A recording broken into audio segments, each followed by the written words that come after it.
ప్రియ సహోదరి సహోదరుడా, ఈరోజు ఈ పెతాపత్ ప్రాంతంలో చివరి రోజు మనం కూడి వచ్చి ఉన్నాం. ఈ చివరి రోజు కూడికలో దేవుడు మనతో తేటగా కొన్ని కార్యాలు మాట్లాడబోతున్నాడు.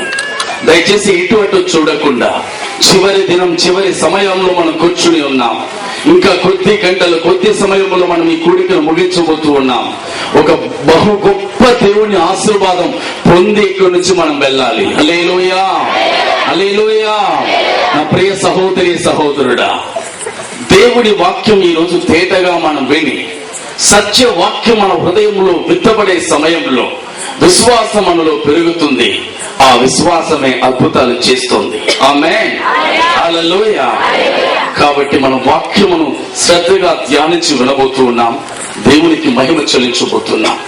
నా ప్రియ సహోదరి సహోదరుడా, ఈరోజు మన జీవితంలో ఏ కార్యంలో చూసిన ఆటంకాలు, అయ్యో నా జీవితంలో నేను తలపెట్టిన కార్యమంతా అపజయాలవుతున్నాయి, నా తలరాత మార్చేవారు ఎవరూ లేరా, నా కుటుంబంలో ఎన్నో సమస్యలు ఇబ్బందులు ఎదుర్కొంటూ ఉన్నాను, అయ్యో నా పిల్లల యొక్క భవిష్యత్తులో ఒక మెట్టు కూడా పెరగలేకపోతూ ఉంది, నా యొక్క వ్యవసాయ పనుల్లో ఒక మెట్టు పెరగలేకపోతూ ఉంది, అయ్యో తాగుబోతూ భర్తను కట్టుకొని నా కుటుంబం అంతా సమస్యల చేత సమాధానం లేకుండా కుమిలిపోతూ ఉన్నాను, అయ్యో అప్పుల సమస్యలు నా జీవితాన్ని పాడు చేస్తూ నన్ను వేదన పరుస్తూ ఉన్నాయి, తీరని వ్యాధులు నన్ను జీవితంలో నన్ను పట్టి పీడిస్తూ నా శరీరాన్ని వేదన పరుస్తూ ఉన్నాయి, అయ్యో నా జీవితం అంతా ఇన్ని కష్టాలు వేదనను అనుభవిస్తూనే ఉండాలా, నా తలరాత మార్చేదానికి ఎవరు లేరా అనుకుని చాలా మంది ఏడుస్తున్నది మనం చూస్తూ ఉన్నాం.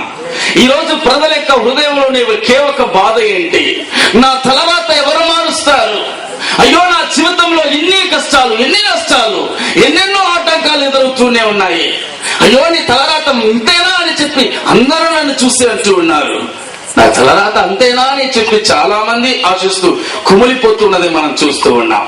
నా ప్రియ సహోదరి సహోదరుడా, తలరాత ఉందా లేదా అన్నది నా సబ్జెక్ట్ కాదు, కానీ ఆ రాతలు మార్చే దేవుడు మన మధ్య ఉన్నాడు. హల్లెలూయా, హల్లెలూయా. ఇంతకాలం సోలిపోయే వేదనతో నేను ఇక్కడ కూర్చొని ఉండవచ్చు, అయ్యా ఉపవాస ప్రార్థన చేస్తూ ఉన్నాను, సంఘానికి వెళుతూ ఉన్నాను, అయ్యా పరిచర్య కూడా చేస్తూ ఉన్నాను, అన్ని చేసినా నా జీవితంలో నా తలరాత మార్చబడలేదని చెప్పి వేదనతో ఉన్నావేమో, ఈ రోజు నీ రాతను నా దేవుడు మార్చబోతూ ఉన్నాడు. అది సత్యం. హల్లెలూయా, హల్లెలూయా. బైబిల్ గ్రంథం తెరిచిన వాళ్ళు దయచేసి దానియేలు గ్రంథములో 5వ అధ్యాయమందు 24వ వాక్యం 25వ వాక్యాన్ని దయచేసి మనం చదవగా మనం వినబోతూ ఉన్నాం. రాసిన శాసనమేమనగా ఈ వాక్య భావమేమనగా వినేయనగా దేవుడు నీ ప్రభుత్వ విషయంలో లెక్క చూచి దాన్ని ముగించెను. తెకేలనగా ఆయన నిన్ను త్రాసులో తూచగా నీవు తక్కువగా కనబడితివి. తెరేసనగా నీ రాజ్యము నీ ఎత్తు నుండి విభాగింపబడి మాదీయులకును పారసీయులకును ఇయ్యబడును. చాలు. నా ప్రియ సహోదరి సహోదరుడా, ఇక్కడ దేవుని వాక్యంలో ఒక వాక్యాన్ని మనం చూసాం. ఒకవేళ బహుశా నేను అనుకుంటూ ఉన్నాను, ఈ మాట ఎవరికి అర్థం కాకుండా కూడా ఉండవచ్చు, కానీ మీకు పూర్తిగా మీకు అర్థమయ్యే విధంగా క్లుప్తంగా మీకు చెప్పాలని ఆశపడుతూ ఉన్నాను. బబులోను రాజు అయిన నెబుకద్నెజరు గురించి మీకు అందరికీ తెలుసు.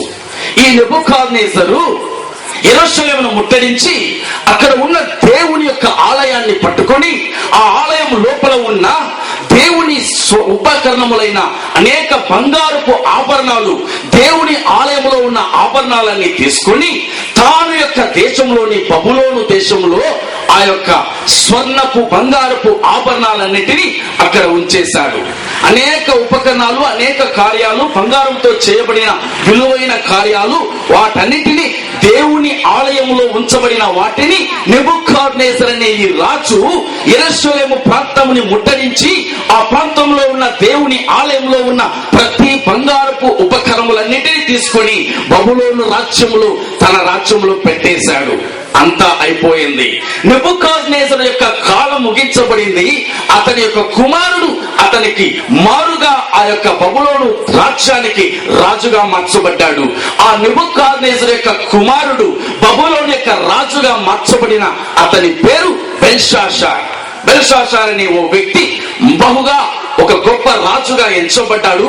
ఆ దేశానికి రాజుగా ఉన్నాడు. ఈ రాజు ఒక రోజందు ఏం చేశాడట, ఆ యొక్క రాజ్యంలో ఉన్న ప్రముఖులకు, అధిపతులకు అందరినీ, విఐపీలు, ఇంపార్టెంట్ పర్సన్స్ అందరినీ పిలిపించి వారికి ఒక విందు తయారు చేయాలని ఆశపడ్డాడు. 1000 మంది కూడిన ఆ యొక్క గొప్ప అధిపతులను, ముఖ్యమైన వారిని పిలిపించి ఒక విందును తయారు చేశాడు. విందులో చాలా మంది ప్రాముఖ్యులైన వాళ్ళు వచ్చి ఉన్నారు. సుమారు 1000 మంది పైబడి ఉన్నారు. అక్కడ ఉన్న ప్రజల్లో ప్రాముఖ్యంగా అధిపతులు, రాజులు అందరూ ఉన్నారు. నా బైబిల్ వాక్యం తేటగా చెప్పబడుతుంది. రాణులు, ఉపపత్నులు, అధిపతులు అందరూ కలిసి 1000 మంది దాకా పిలిపించాడు. ఒక విందును తయారు చేశాడు. విందు జరుగుతూ ఉంది. విందులో ఈ యొక్క అధిపతులు, రాజులు, రాణులు, ఉపపత్నులు అందరూ మద్యపానం సేవించడానికి, వారు ఎన్నుకోవడానికి మద్యపానం తీసుకుని వచ్చారు. ఆ మద్యపానమును, ద్రాక్ష రసాన్ని దేనిలో పోసి ఆ యొక్క అధిపతులకు ఇవ్వగలమని చెప్పి అక్కడ ఉన్న ఆ రాజైన బెల్షాషారు ఏమనుకున్నాడు, ఆ యొక్క యెరూషలేములో నుంచి, దేవుని ఆలయములో నుంచి తేవబడిన ఆ యొక్క సువర్ణపు, బంగారపు ఆభరణములు, అక్కడ ఉన్న జగ్గులు, గ్లాసులు వంటివి, వాటిని తీసుకురమని చెప్పి భటులకు ఆజ్ఞాపించాడు. అదే విధంగా దేవుని ఆలయ సంబంధమైన బంగారపు ఆ యొక్క జగ్గులు, గ్లాసులు తీసుకుని వచ్చారు. వాటిని తీసుకుని వచ్చి వాటిలో ద్రాక్షారసమును, మద్యపానమును పోసి వాటిని ఆ యొక్క విందులో ఉన్న ప్రతి వారికి ఇచ్చారు. ప్రతి వారును ఆ యొక్క విందును సేవిస్తూ, మద్యపానాన్ని సేవిస్తూ వారు ఉంటూ ఉండగా హఠాత్తుగా జరిగిన ఒక సంభవమును కూర్చి ఇక్కడ దేవుడి వాక్యం రాయబడి ఉంది. విందు తయారు చేయబడింది. విందును బాగా భుజిస్తూ ఉన్నారు. అంతేకాదు, ఈ యొక్క రాజు, అధిపతులు అందరూ చేరి అన్య దేవతలను చూసి వాళ్ళకి స్తోత్రములు చేస్తూ, వాళ్ళకు బలులు అర్పిస్తూ, వారు ఆనందముగా నాట్యమాడుతూ చేస్తూ ఉన్న ఈ కార్యములంతా ఆ యొక్క విందు సమయములో అన్ని జరుగుతూ ఉన్నాయి. అందరూ సంతోషంగా ఉన్న ఈ సమయంలో, ఈ విందు సమయంలో ఒక మానవ రూపమైన ఒక వేలు గోడ పైన ఒక అక్షరాన్ని వ్రాస్తూ ఉన్నది చూశారు. ఒక వేలు గోడ పైన అక్షరాలు రాస్తూ ఉన్నది చూశాడు. ఆ అక్షరాలు రాస్తూ ఉన్నప్పుడు రాజైన బెల్షాషారు యొక్క హృదయం కలవరపడింది. ఏంటి ఈ యొక్క మానవ శరీరపు వేలు? ఏంటి ఈ యొక్క వ్రాత? ఏంటి ఈ అక్షరాలు? ఎవరికి అర్థం కాలేని ఈ అక్షరాలు ఏంటి అని చెప్పి ఈ యొక్క బెల్షాషారు యొక్క రాజు యొక్క హృదయం కలవరపడింది. అంతేకాదు, ముఖమంతా వికారంగా మార్చబడింది. ఆ యొక్క వేలు చూస్తేనే అతనికి భయం వేసిపోయింది. కాళ్ళు, చేతులంతా వణికిపోతూ ఉన్నాయి. గడగడగలాడిపోతూ ఉన్నాడు. ఏం చేయాలో అర్థం కాలేదు. వెంటనే తన రాజ్యంలో ఉన్న అనేక గాడి వ్యక్తులను, జ్యోతిష్కులను, మాంత్రిక వ్యక్తులను అందరినీ పిలిపించాడు. పిలిపించి ఇక్కడ వ్రాయబడి ఉన్న ఈ వ్రాత ఏంటి, ఇక్కడ వ్రాయబడి ఉన్న ఈ అక్షరాలు ఏంటి, దాన్ని చదివి దాని అర్థాన్ని మీరు ఎవరైనా చెప్పగలిగినట్లయితే మీకు విలువైన ఊదా రంగపు వస్త్రాన్ని మీకు ధరింపజేసి, మీ మెడపైన సువర్ణపు ఆభరణాలు మీకు ధరింపజేసి, ఈ యొక్క రాజ్యంలో 3వ స్థానములు మిమ్మల్ని ఉంచుతానని చెప్పి రాజైన బెల్షాషారు చెప్పాడు. ఈ మాట వినిన ఈ కారణ విద్యకారులు, జ్యోతిష్కులు, మాంత్రికులు ఈ యొక్క వాక్యాన్ని చదవడానికి, ఈ మాటలు చదవడానికి వచ్చి చూశారు. వచ్చి చూసిన వీరు ఆ మాట యొక్క వ్రాతను వారు పూర్తిగా అర్థం చేసుకోలేకపోయారు. కారణం, అది రాసింది నా దేవుడు. హల్లెలూయా, హల్లెలూయా. దేవుడి యొక్క స్వయమైన హస్తం, స్వయమైన వేలు అది రాసింది. అది దేవుని యొక్క రాత. ఆ రాతను చదవడానికి ఎవరి తరం కాలేదు. ఇంకా ఈ యొక్క బబులోను యొక్క రాజైన బెల్షాషారు భయపడిపోయాడు. ఏంటా రాత?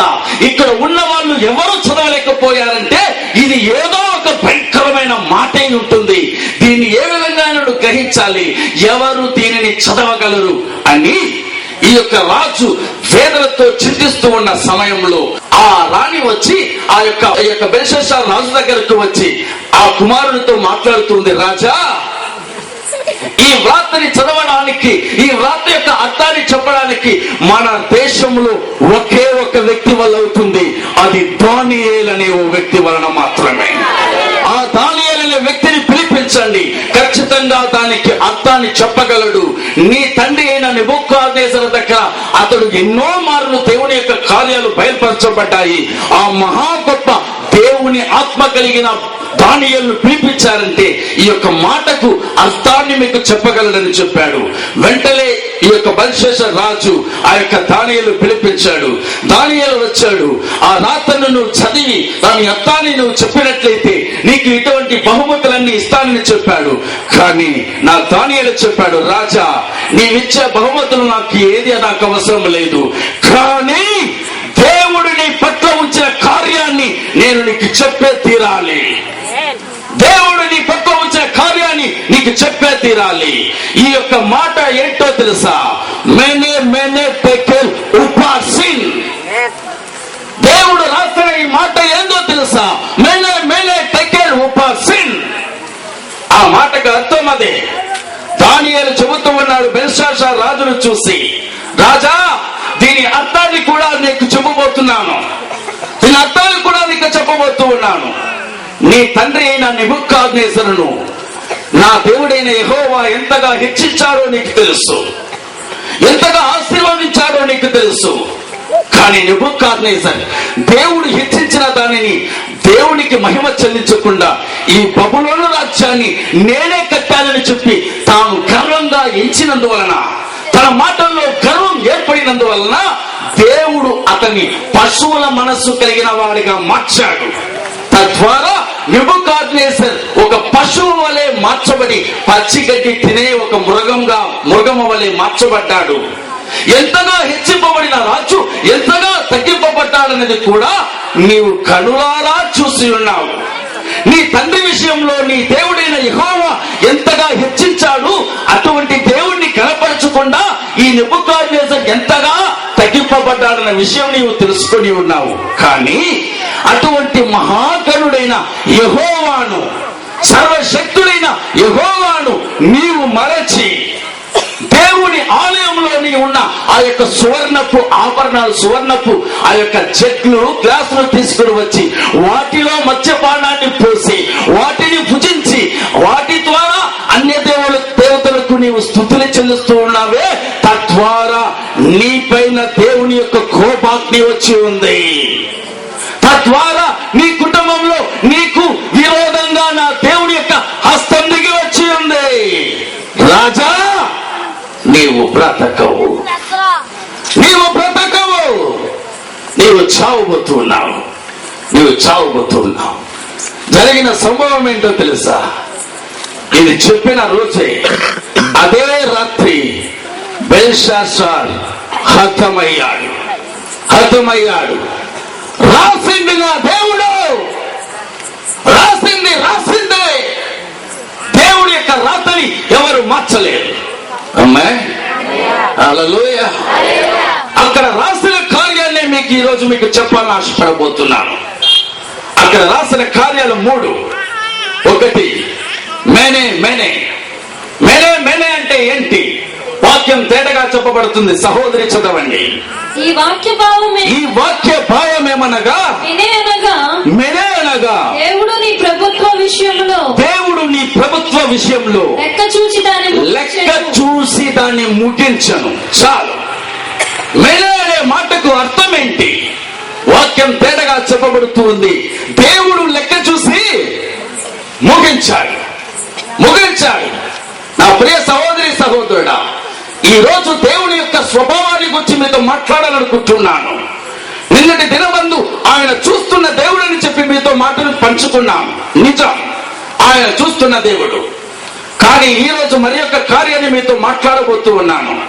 బెల్షస్సర్ రాజు యొక్క లెక్కని ముగించాడు. లెక్కను ముగించే దేవుడు. నా ప్రియ సహోదరి సహోదరుడా, ఎందుకు దేవుడు బెల్షస్సర్ రాజు యొక్క లెక్కను ముగించాడు? దానికి కారణం ఏంటి? దేవుని ఆలయపు సంబంధమైన వస్తువులో మద్యపానమును పోసి త్రాగుతూ ఉన్నావే, అందుకే నీ లెక్క ముగించబడుతూ ఉంది. అందుకే నీ లెక్క ముగించబడుతూ ఉంది. దేవుని ఆలయ సంబంధమైన వస్తువులో నీవు పాడైన దానిని, అశుద్ధమైన దానిని, మత్తైన దానిని నువ్వు దాన్ని పోస్తూ ఉన్నావు. ఓ రాజా, బెల్షాషార్ రాజా, నీవు ఒక గొప్ప రాజు కదా. నీ అంతఃపురంలో వేరే ఆభరణాలు, వేరే చెక్కులు, వేరే గ్లాసులు దొరకలేదా? నీకు దేవుని గ్లాసులు, దేవుని చెక్కులే కావాలా? నీ అంతఃపురంలో వేరే పాత్రలు ఏమీ లేదా? నా ప్రియ సహోదరి సహోదరుడా, బెల్షాషార్ రాజు యొక్క గుణాతిశయాన్ని ఇక్కడ చూపిస్తూ ఉన్నాడు దేవుడు. అతని యొక్క గుణాతిశయం ఏంటి? అతనిలో ఉన్న గర్వం ఏంటి? నేను ఒక రాజును, నాకు అందరూ లెక్క చూపించాలి, నేను ఎవరికి భయపడవలసిన అవసరం లేదు, ఈ రాజ్యాలకి నేనే రాజును అనే గర్వం అతనిలో ఉంది. ఒక రాజు కదా. అంతఃపురంలో ఉన్న ఈ రాజుకి వేరే పాత్రలు దొరకలేదా అండి? 1000 మందికి కావలసిన పాత్రలు వేరే దొరకలేదా? ఎందుకు ఈ వ్యక్తి దేవుని ఆలయపు సంబంధమైన ఆ చెక్కులు ఎన్నుకున్నాడు? ఎందుకు వాటిని తీసుకురామని చెప్పాడు? ఎందుకు వాటిలో మద్యపానాన్ని పోసి తాగమని చెప్పాడు? గర్వం. దేవుడు అంటే లెక్కలేదు, దేవుడి మాట అంటే లెక్కలేదు, దేవుడి శక్తి అంటే లెక్కలేదు. తానే గొప్పడుకున్నాడు. కానీ నా దేవుడు వాడి యొక్క లెక్కని ముగించాడు, వాడి లెక్కని ముగించాడు. వాక్యం వింటున్న నా ప్రియ సహోదరి సహోదరుడా, ఈరోజు మన లెక్క ఏంటి? మన లెక్క ఏంటి? నా ప్రియ సహోదరి సహోదరుడా, ఇక్కడ నిలబడుకొని ఉన్న కూర్చుని ఉన్న మన ప్రతి వారి యొక్క లెక్కను దేవుడికి చూపించాలి. ఆమేన్, హల్లెలూయా. ఎవరిని నా దేవుడు వదలడు. ప్రతి వారు లెక్క చూపించాలి, ప్రతి వారికి లెక్క చూపించాలి. ఎవరెవరి లెక్కలు ఎంతంత లెక్కలని చెప్పి దేవుడు చూస్తూనే ఉన్నాడు. ఏ రోజు వారి లెక్క ముగించబోతున్నాడో తెలియదు.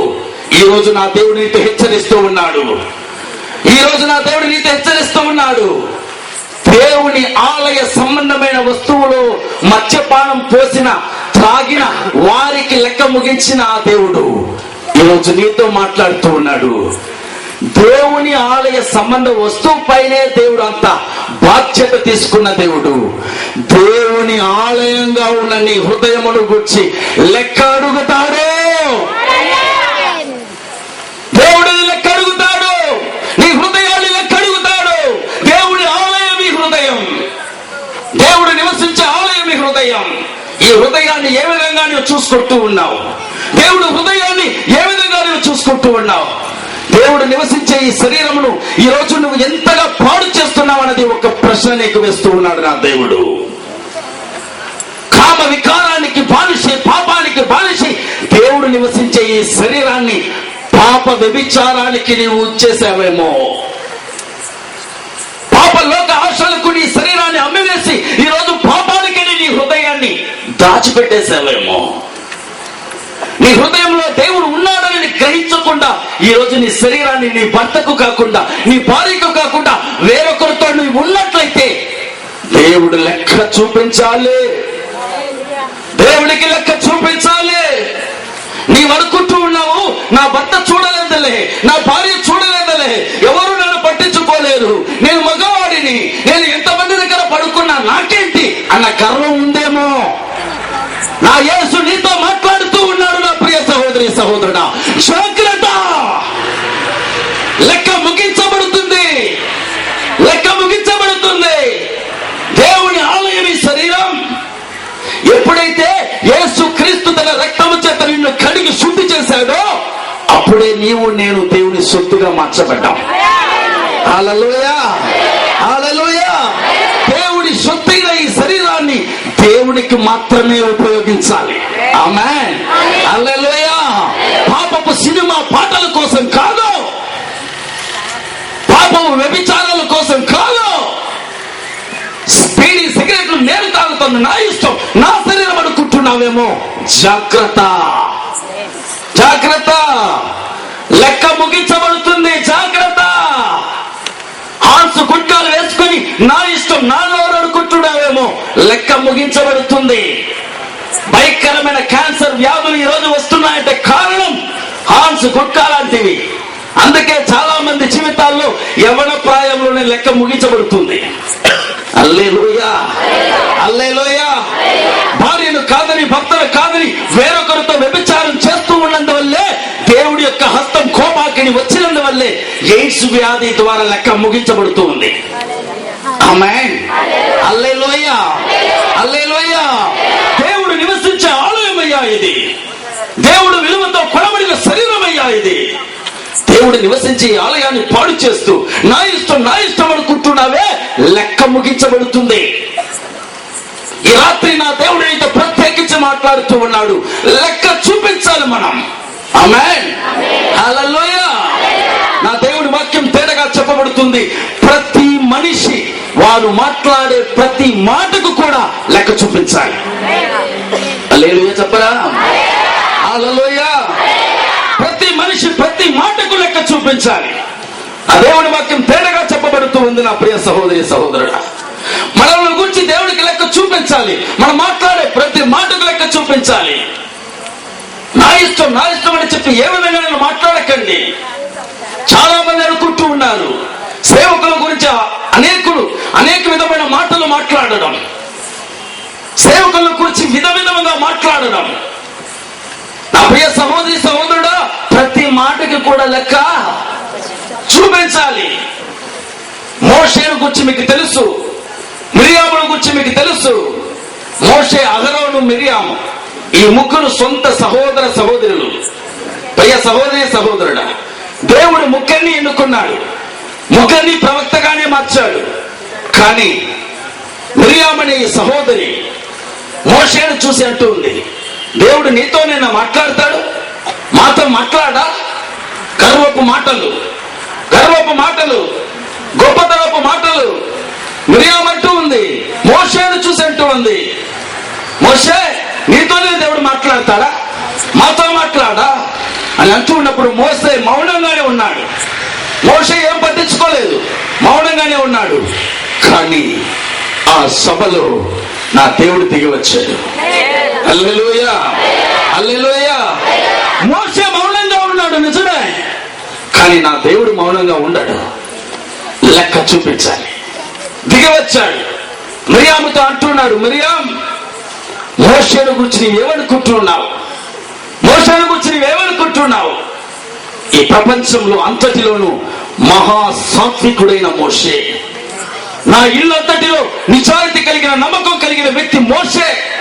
అటువంటి వ్యక్తుల గురించి నీవు ఈ విధంగా మాట్లాడతావా? ఇప్పుడే నీకు కుష్ఠరోగం కలుగుతుందని చెప్పిన వెంటనే మిరియాము యొక్క చేతులంతా కుష్ఠంగా మార్చబడింది. ఏడుస్తూ ఉంది, అయ్యో నేను తప్పు చేసేశాను, నా సహోదరుడైన మోషేకి విరోధంగా నేను మాట్లాడి నేను తప్పు చేసేశాను. ఏడుస్తూ ఉంది. ప్రియ సహోదరి సహోదరుడా, మోషే బతిమాలాడు, ప్రభువా నా సహోదరి యొక్క పాపమును క్షమించి ఆ కుష్ఠం నుంచి విడుదల చేయండి. 7 రోజుల వరకు సిగ్గు కలిగిన దానిని అట్లే ఉండాలి, అంతే. ప్రియ సహోదరి సహోదరుడా, ప్రతి మాటకు కూడా నా దేవుడు దిగి వస్తాడు. క్రైస్తవుడా, నీవు నేను మాట్లాడే ప్రతి మాట జాగ్రత్తగా మాట్లాడాలి. మన మధ్య దేవుడు ఉన్నాడన్నది మర్చిపోకూడదు. హల్లెలూయా, హల్లెలూయా. క్రైస్తవుడై ఉండి కూడా అశుద్ధమైన మాటలు, వ్యతిరేకమైన మాటలు ఏ విధంగా మాట్లాడొచ్చు మాట్లాడకండి. ఈ రోజు క్రైస్తవ కుటుంబంలో చాలా వేదనకరమైన సంభవాలు ఏంటో తెలుసా? కుటుంబాల్లో వీధుల్లో ఎక్కడ చూసిన గొడవలు. ఎవరి ఆ గొడవల్లో ముందు ఉంటున్నారంటే క్రైస్తవులు. మాటల యుద్ధం, చేతల యుద్ధం. నాకే బలం ఉంది, నాకే మాటలు ఉన్నాయని చెప్పి నీ ఇష్టంగా నీవు మాట్లాడుకోవడానికి, ఇతరులపై కొట్టడానికి నీకు అధికారం లేదు. హల్లెలూయా. ఈ రోజు క్రైస్తవుల మధ్య దేవుని నామం దూషింపబడుతుందంటే కారణం ఏంటి? క్రైస్తవుల యొక్క మాటల్లోనే శుద్ధం లేదు. లెక్క చూపించాలి. నా ప్రియ క్రైస్తవుడా, నిన్ను గురించి నా దేవుడు తేటగా మాట్లాడుతూ ఉన్నాడు. ఈ రోజు నీ ప్రత్యేకమైన నీ కుటుంబం గురించి ఒక్కసారి ఆలోచన చేసి చూడు. ఏ విధంగా నువ్వు మాట్లాడుతూ ఉన్నావు, నీ సంభాషణ ఏ విధంగా ఉంది. సంఘంలో చూస్తే చాలా ఆనందంగా ఆరాధిస్తూ ఉన్నావు, బాగానే ప్రార్థిస్తున్నావు, కానీ నీ యొక్క కుటుంబ విషయంలో, నీ యొక్క వీధిలో నీవు ఏ విధంగా సాక్ష్యాన్ని పొంది ఉన్నావు ఆలోచన చేస్తూ. నీ సాక్ష్యాన్ని ఇక్కడ అక్కడ కాదండి, నీ వీధిలోనే తెలుస్తుంది. ఆమేన్, హల్లెలూయా. మన వీధిలోనే మన సాక్ష్యాన్ని మనం చూడగలం.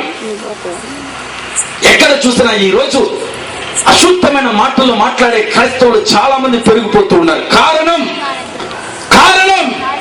దేవుని భయం లేదు. దేవుని భయం లేదు.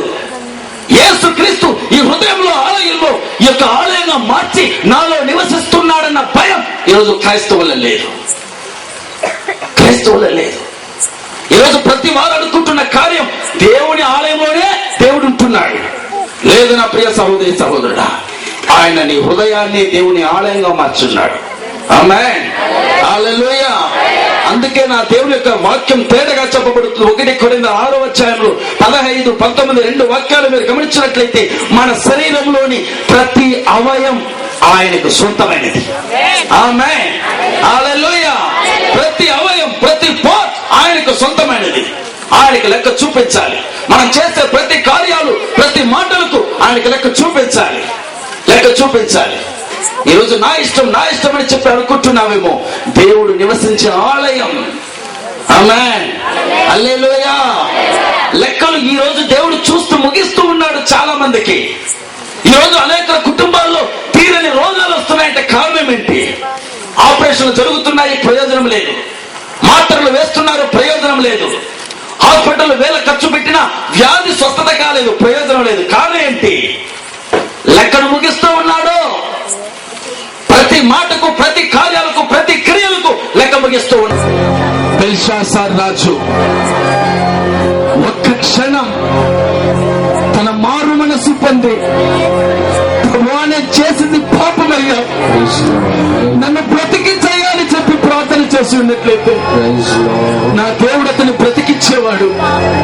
తిరిగి అతని రాజ్యాన్ని నా దేవుడు కట్టి ఉండేవాడు. కానీ మారు మనసు లేని హృదయం, డబ్బైతే ఇవ్వగలిగాడు, బంగారపు ఆభరణాలైతే ఇవ్వగలిగాడు, రాజ్యంలో అధికారాలైతే ఇవ్వగలిగాడు, కానీ హృదయాన్ని ఇవ్వలేకపోయాడు. హృదయాన్ని దేవుడికి ఇవ్వలేకపోయాడు.